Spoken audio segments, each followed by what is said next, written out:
नुशेतन पावा सुर दुर्लभ सद ग्रंथ ही गाव। अपने पर नहीं लिए गोस्वामी जी, कहते हैं कि मैं नहीं कह रहा हूं।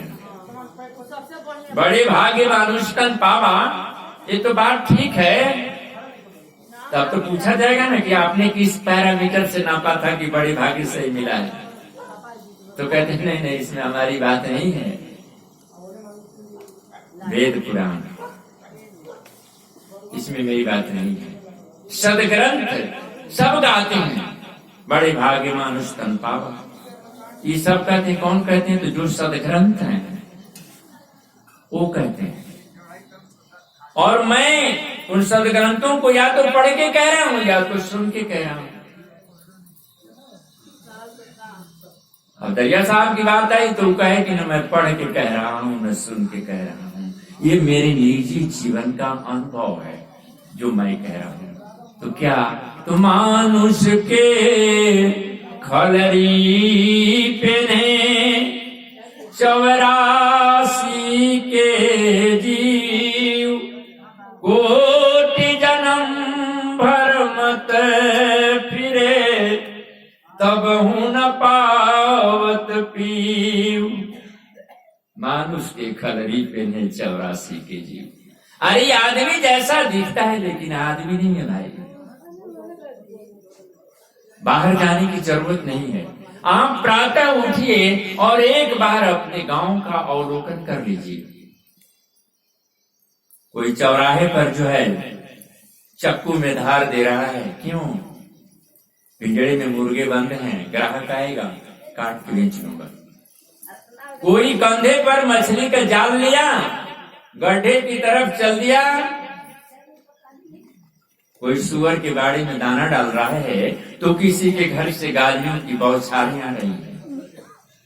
किसी के घर में मंगल गान हो रहा है तो कोई राम राम कर रहा है। किसी के पैरों के तले अगर चींटी दब गई तो कहता है क्षमा करना प्रभु, प्रातः होते ही जीव की हत्या हो गई। और वहीं पड़ोसी मुर्गे का टांग मड़ोड़ के खा देता है। गांव ही तो है, आदमी ही तो है आपके। दूसरा चीज कि अगर इतना ही ये श्रेष्ठ प्राणी है तो डकैती कौन डालता है दूसरे के घर में? आदमी। किसी की बहू बेटी के साथ बलात्कार कौन करता है? तो आदमी। पॉकेट कौन मारता है? तो आदमी। सृष्टि का दूसरा कोई जीव तो ऐसा नहीं करता। अरे बड़ा होगा तो आपके घर से कुत्ता तो रोटी लेके आपके दरवाजे पर ही खा लेगा भाई, लेकिन तो ये खाएगा भी और बांध के भी ले जाएगा। दूसरा, अगर ये रात के अंधेरे में चोरी किया, इतना ही श्रेष्ठ प्राणी है। पूरा छानबीन हुआ, चोर का जब पता नहीं लगता है ना, तो यही मनुष्य जाति वाले कहते हैं कि मनुष्य की बात की बस की नहीं चोर का पता लगाना। तो किसको लाता है? डॉग एस्कॉर्ट, कुत्ते को लाते हैं। कुत्ता सूंघ के उस चोर को पकड़ता है। अब आप ही बताइए कि आदमी जैसा दिखता है, ये आदमी नहीं है, और वह कुत्ता जैसा दिखता है लेकिन कुत्ता नहीं है। तुम बड़े ही श्रेष्ठ प्राणी हो तो 20,000 का रुपया तनख्वाह मिलता है, उस कुत्ते को रोज साबुन लगाते हो, बाग में टहलाने जाते हो। उस कुत्ते को नहलाने में टहलाने में तुझे 20,000 रुपए मिलते हैं, और वह कुत्ता 2 करोड़ की गाड़ी में घूमता है। घूमता है ना। एक लड़का जो है, एक देखा एक फिल्मी स्टार को कुत्ते का चुंबन लेते हुए, कहा कि हे भगवान, अगले जन्म में मुझे भी कुत्ता ही बना देना, कम से कम ये मौका तो हमें मिल जाएगा। कुत्ता कल्चर पहले हमारे घरों में लिखा जाता था स्वागतम,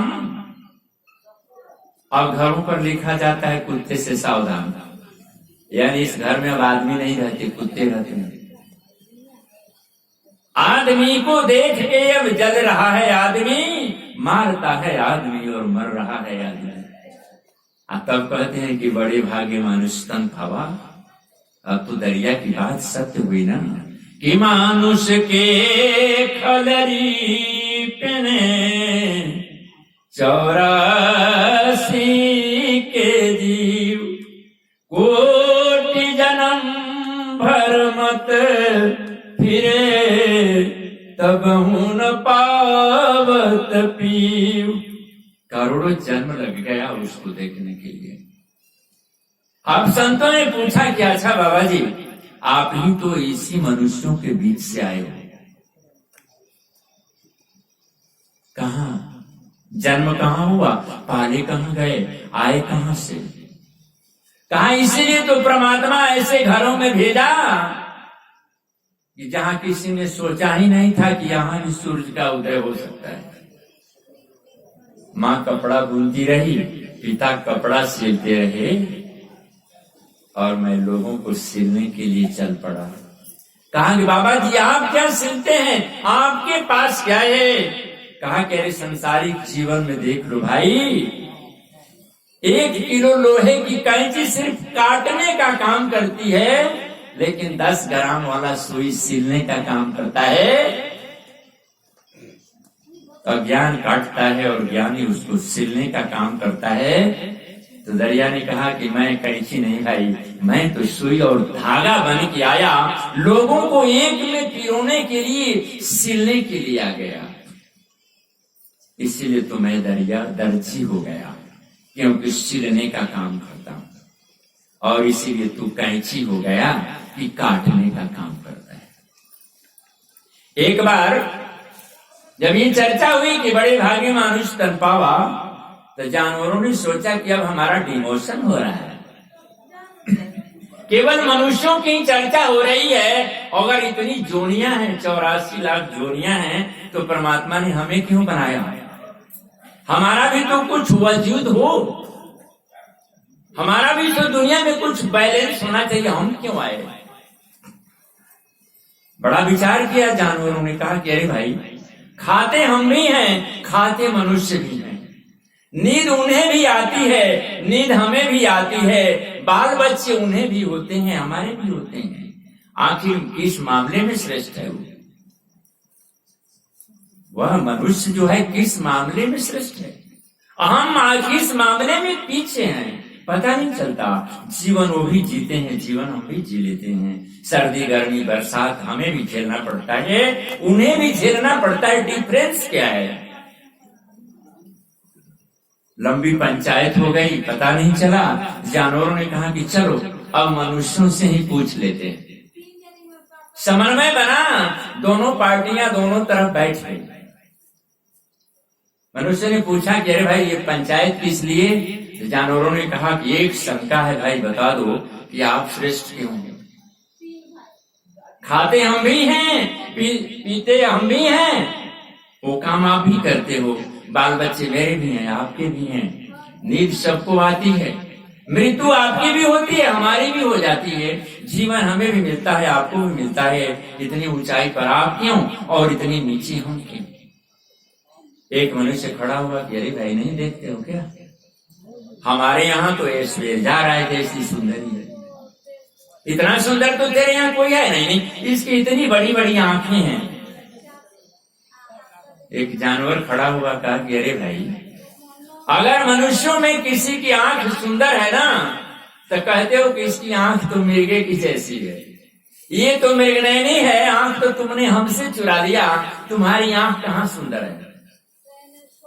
फिर एक मनुष्य खड़ा हुआ, कहा कि नहीं हम तो बड़ा अच्छा गा सकते हैं। जानवरों ने कहा कि कोयल से भी अच्छी आवाज है क्या? अगर कोई मनुष्य बहुत अच्छा गाता है तो आप सर्टिफिकेट देते हो, इसकी आवाज तो कंठ कोकिला है, ये कोयल जैसी गाती है, ये पीक बैनी है। आवाज तो तुमने हमसे ही ले लिया। फिर एक मनुष्य खड़ा हुआ, लगा कि हम तो बाजी हार जाएंगे, तो कहा कि नहीं नहीं भाई, हम तो बड़े वफादार होते हैं और तुम लोग वफादार नहीं होते। जानवरों ने कहा कि तुम्हारी वफादारी देखी है, सूखी रोटी खा के कुत्ता पूरी रात तुम्हारे घर का पहरा देता है, और जिस माँ बाप ने तुझे अंगुली पकड़ के चलना सिखाया, अपने पैरों में जूता नहीं पहना, तुझे जूता दिया, अपनी गंजी फटी हुई थी लेकिन तुझे अच्छा गंजी खरीद के दिया। क्या हो गया, जब तेरे पास 2 पैसे आए ना तो उसी माँ बाप को उठा के अनाथालय में डाल दिया। नहीं देखिए तुम्हारी वफादारी। जानवरों को लगा कि भाई हम तो बाजी हार जाएंगे। जानवरों ने कहा कि नहीं नहीं, हम तो बड़े तेज दौड़ सकते हैं। मनुष्यों ने कहा, तो जानवरों ने कहा कि कुत्ते से भी ये घोड़े से भी ज्यादा तेज दौड़ते हो क्या? आज तक मनुष्यों ने जितना आविष्कार किया है ना, उस पर हॉर्स पावर लिखा है, मैन पावर तो नहीं लिखा। तो पावर तो तुमने हमसे ले लिया। अब एक मनुष्य खड़ा हुआ, कहा कि हम भाई बाजी हार जाएंगे। कहा कि नहीं भाई, हम तो परिवार बना के रहते हैं, तुम लोग परिवार बना के नहीं रहते। जानवरों ने झट से सूअर को खड़ा किया, कहा कि तुम्हारे 2 बाल बच्चे होते हैं तो तेरी पूरी जिंदगी निकल जाती है कमाने में, खिलाने में, पढ़ाने में, लिखाने में, शादी विवाह करने में, बुढ़ापा आ जाती है, देखते देखते मर जाते हो। ये तो 10-10 बच्चों को लेके घूम रही है। तुम 2 बच्चों में परेशान, ये 10 बच्चों में खुश।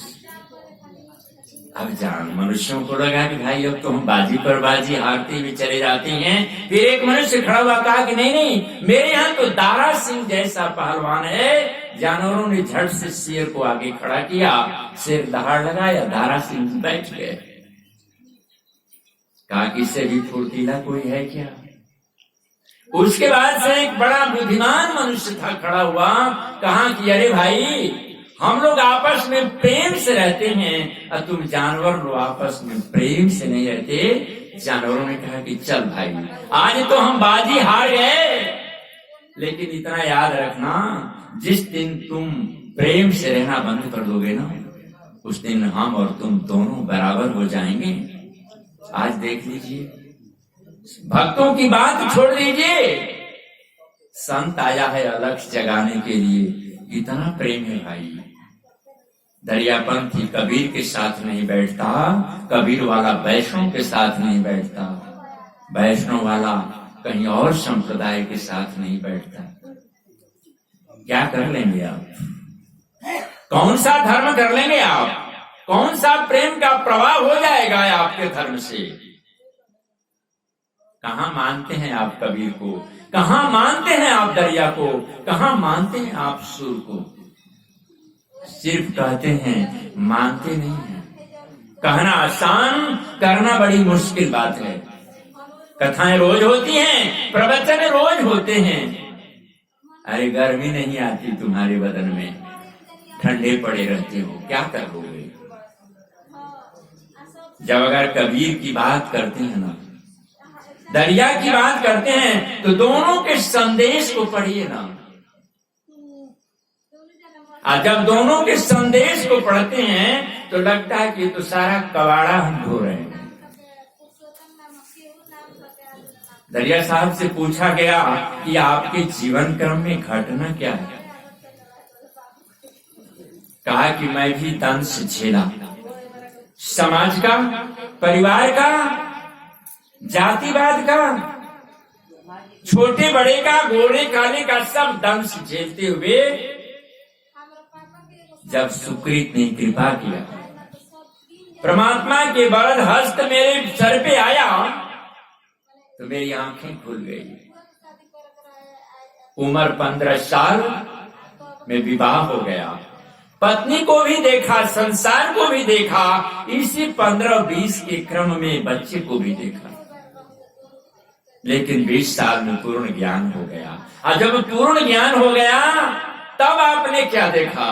झलकत पदुमा बहुत उजियार, बदन छवि सुंदर रेखा, अभिगति ज्योति अराध प्रकाशित, ज्ञान अगम गामी पेखा, बिरला जन कोई चीनी भक्त चरण सिर नाए, रहे प्रेम लवलाई के, तब नाम सजीवन पाय, दया बहु कीन्हू जी। तब नाम सजीवन पाय, दया बहु कीन्हू जी। झलकत पद्म बहुत उजियार, वदन छवि सुंदर रेखा। साधना का क्रम है, झलकता हुआ चरण कमल हमने देखा। पूरा प्रकाश तो नहीं था, अर्ध ही प्रकाश था, लेकिन इतना प्रवाह तेज था कि इन चर्म चक्षुएं देख नहीं पाती थी। हम क्या देखते हैं? हमारी नजरों में क्या है? सत्संग में आते हैं तो दौड़ के भंडारे में जाते हैं, कै ग्राम नमक डाल दिया भाई, पूरी कब तैयार हो जाएगी? खीर में चीनी नहीं है, काम तो वही है। उस पर हमने कभी ध्यान नहीं दिया, कभी पूछा ही नहीं उसको, अपने जीवन में उतारा ही नहीं, तो कमा क्या लोगे? खाक। अरे जितना कहना है कह लो, जितना सुनना है सुन लो, और पेट भर के चले जाओ। तो जानवर में और मनुष्य में कोई फर्क नहीं। फर्क तब हो जाता है जब वो सारी झंझावातों को चीरते हुए आगे चला जाता है, पीछे मुड़ के नहीं देखता है। कहते हैं चलो ठीक है, अगर साधना के क्रम लगाया, दिल किनारे से कभी तो लहर आएगी। अगर सदगुरु के सानिध्य में बैठते हो, गुरु के चरणों में बैठते हो, कुछ कुछ तो संस्कार बटोरते हो। तो चलो अगर कुछ कुछ ही बटोरते हो तो बहुत है। एक बाल जोगी प्रातः एक गांव में गया भिक्षाटन के लिए। उम्र 10-12 साल की रही उस बच्चे की। नींद आ रही है डॉक्टर साहब, बहुत देर से दर पे आंखें लगी थी, हुजूर आते आते बहुत देर कर दी। नींद भी आई तो देर से, पहले आ जाती तो कुछ और होता। बाल जोगी गया, कहा कि भिक्षाम देहि। घर से एक महिला निकली जिसकी उम्र 20-22 साल की थी, नई नवेली थी, शादी करके आई थी। सन्यासी को देखी, पूछा बाबा जी बड़ा सवेरा है। कही कि बाबा जी बहुत सवेरा है। सन्यासी ने कहा पता नहीं बहन कब अंधेरा हो जाए। सन्यासी को उत्सुकता जगी, पूछा बहन तुम्हारी उम्र क्या होगी? जो 20-22 साल की थी ना, वो बोली कि मेरी उम्र तो 100 साल की है। तुम्हारे पति की उम्र पालने में झूल रहे हैं, ससुर जी पैदा नहीं हुए। 80 साल का बूढ़ा दरवाजे पर सुन रहा था, आग बबूला हो गया। सोच रहा था कि सन्यासी से लगता है कि मेरी बहू को कोई पहले से तिंगी ने कहा कि उल्टी सीधे बातें कर रहा है। डंडा लिया, आश्रम पर चला गया। कहा कि महाराज आपके आश्रम का ये सन्यासी गया, मेरी बहू से ऐसी ऐसी उल्टी सीधे बातें कर रहा था। तब तक सन्यासी भिक्षा लेके आश्रम पर आया। गुरुजी ने कहा था कि मना किया था ना कि गांव में नहीं बोलना है। अरे बोली तो अनमोल है, जो कोई बोले जान, ये तराजू तौलिए तब मुख बाहर आन। अरे सन्यासी हो, आश्रम में रहते हो, क्यों बोला? संसार तेरी बातों को नहीं सुनता है, इसलिए कि तुम्हारी बातें ही अलग हैं, संसार के तुम हो ही नहीं।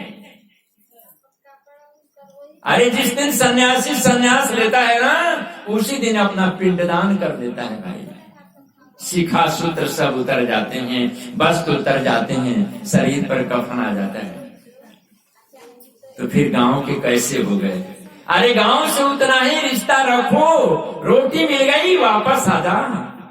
माया कैसा, अब तो झगड़ा फंसा दिया। संत जी ने कहा कि बहू को बुलाया जाए, अब तो पंचायत होगी।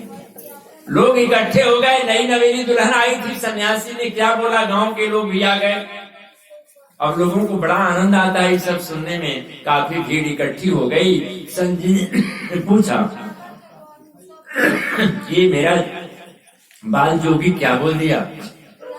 महिला ने कहा कि इनको मैंने देखा, मैंने सोचा कि बड़ी छोटी उम्र में इन्होंने संन्यास लिया, जवानी आएगी पांव फिसल जाएंगे, इसलिए मैंने कहा कि बाबा जी बड़ा सवेरा है। लेकिन संत ने कहा कि बहन पता नहीं कब अंधेरा हो जाए, इस जीवन का पता नहीं कब मृत्यु आए और मुझे ले जाए, इसलिए मैं सन्मार्ग पर अभी चल दिया।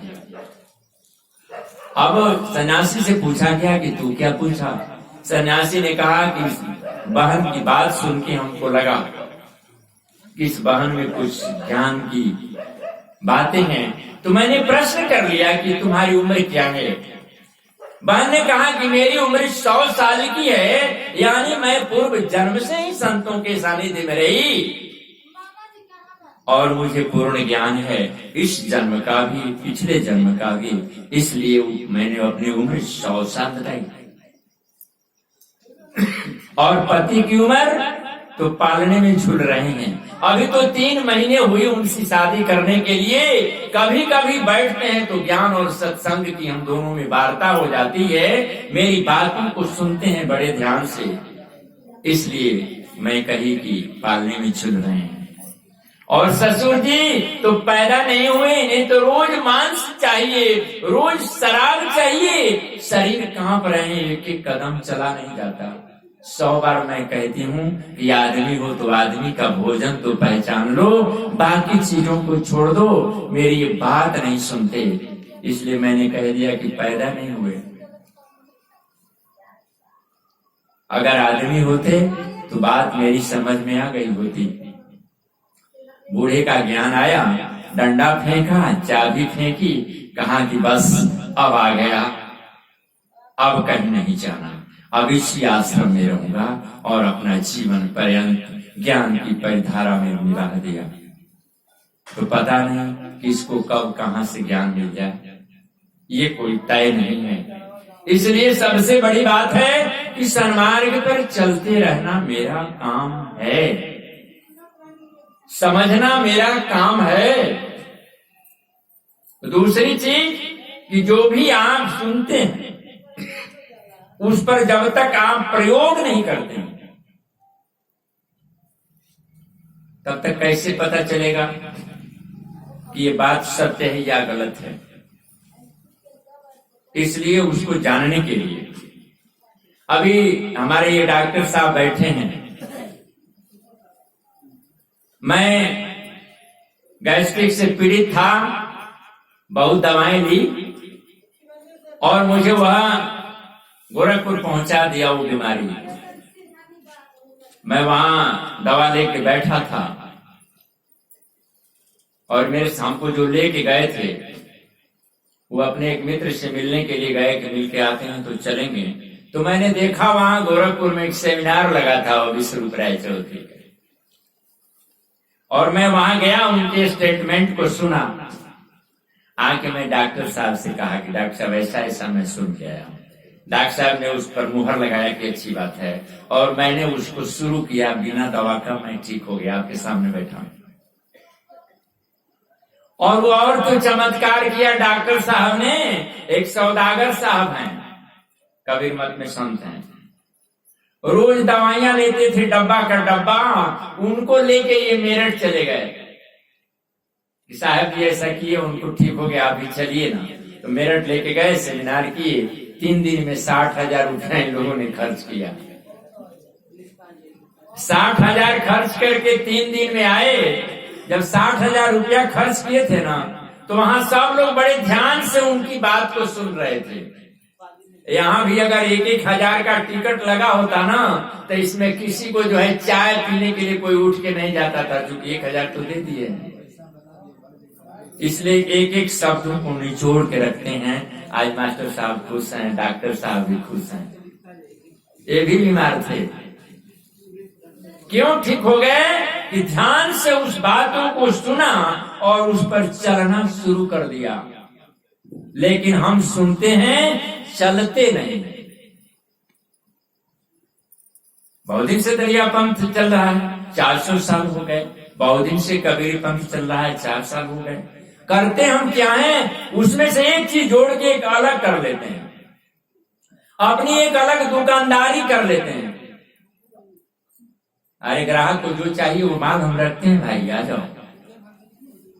और जहां दुकानदारी होगी वहां धर्म खत्म हो जाता है, अध्यात्म खत्म हो जाता है, प्रेम खत्म हो जाता है। सदगुरु कहते हैं कि प्रेम ही सबसे बड़ी चीज है यार। प्रियतमे प्रेम है बड़ी चीज, मानव ही इसका साधन है। लाता है प्राणी साथ से, इसका जन्म सिद्ध धन है। यही प्रेम ऊंचा उठ कर ईश्वरीय प्रेम हो जाता है। इंद्रिय भोगों से दूषित हो सांसारिक प्रेम कहता है।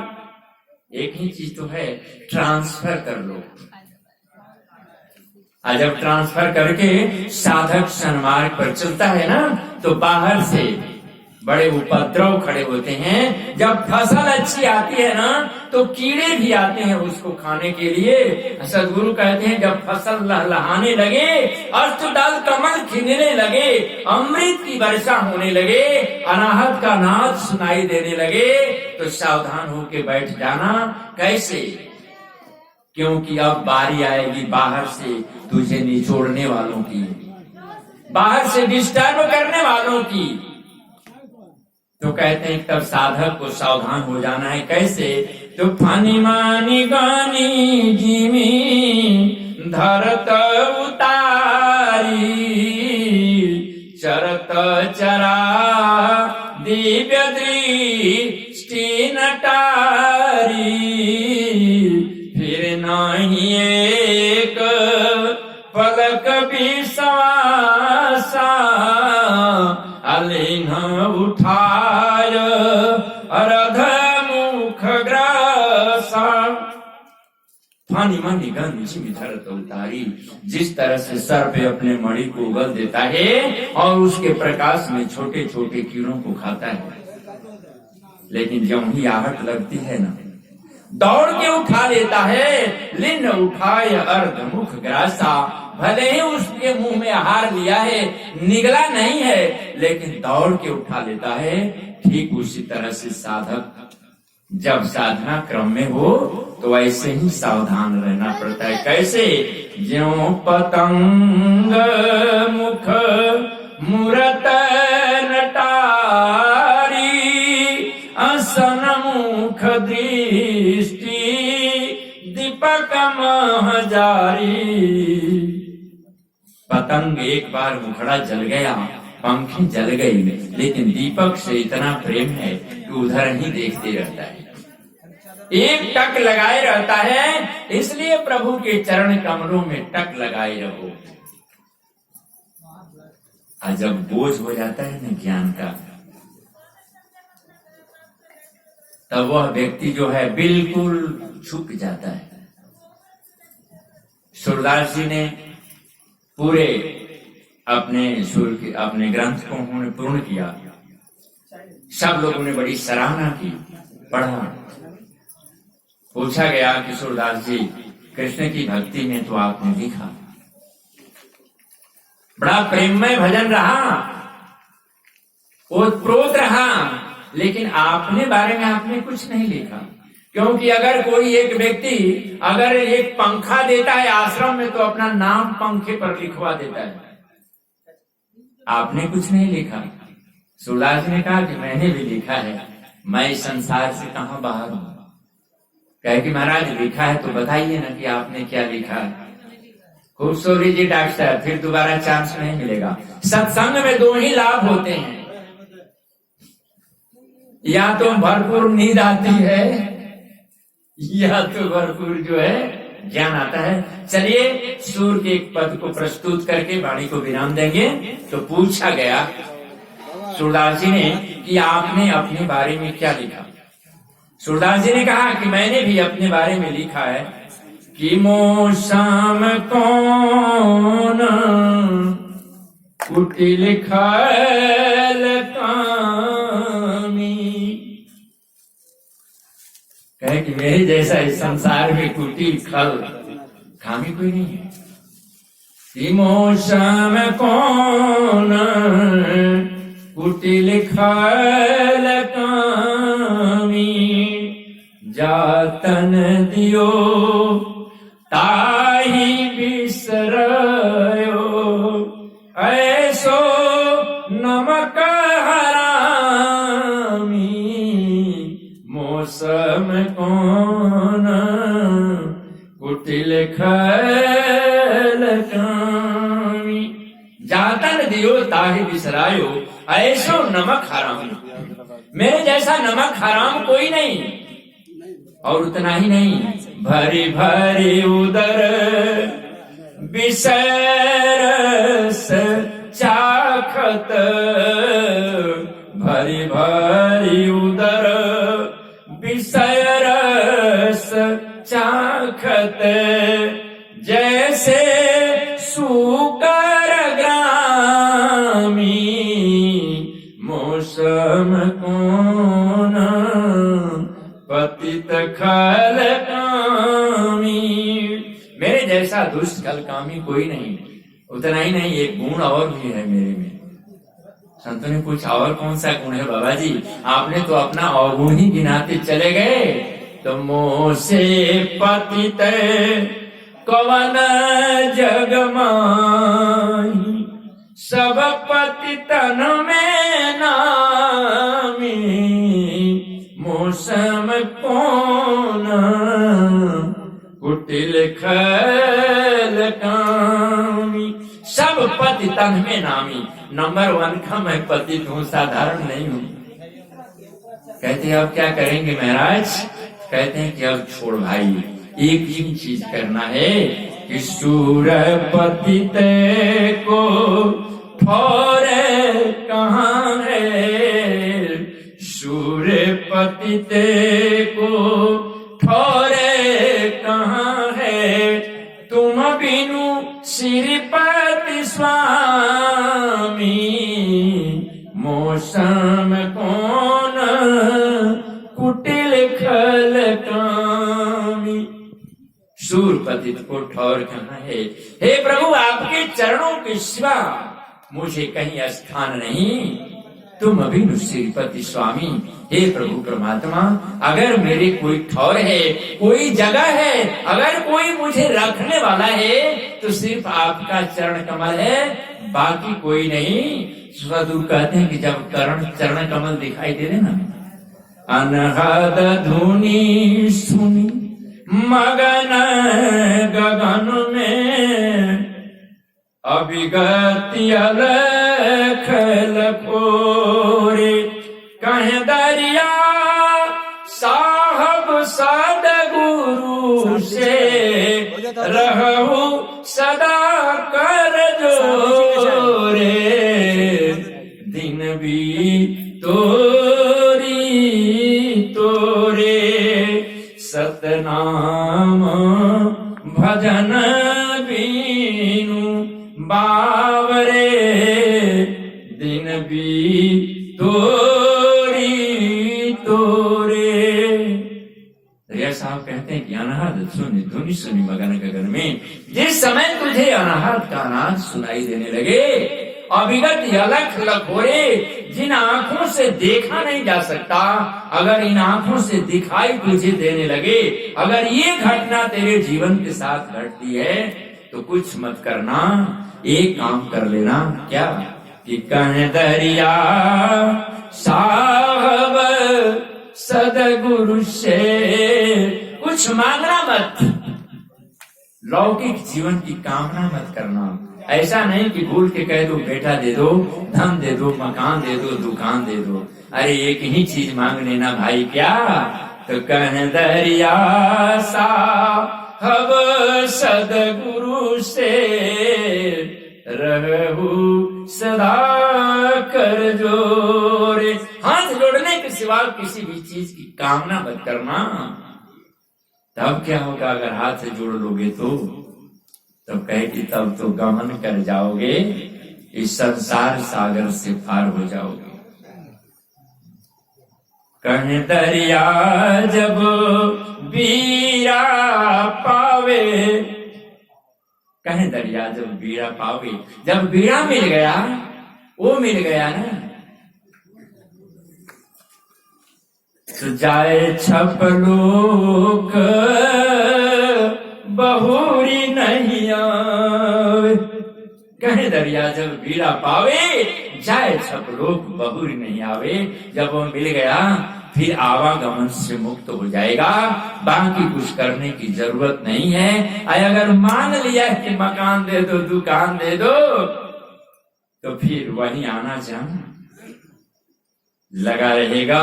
पुनरपि जननम पुनरपि मरणम, पुनरपि जननी जठरे शयनम। बार बार आना जाना, माँ के गर्भ में वास करना, ये क्रम लगा रहेगा। अगर सिर्फ प्रभु परमात्मा के चरणों में झुक गया तो कह दरिया जब बीरा पावे, जाए छपलोक बहुरी नहीं आवे। चलिए साहेब सतनाम, अब हम अपनी वाणी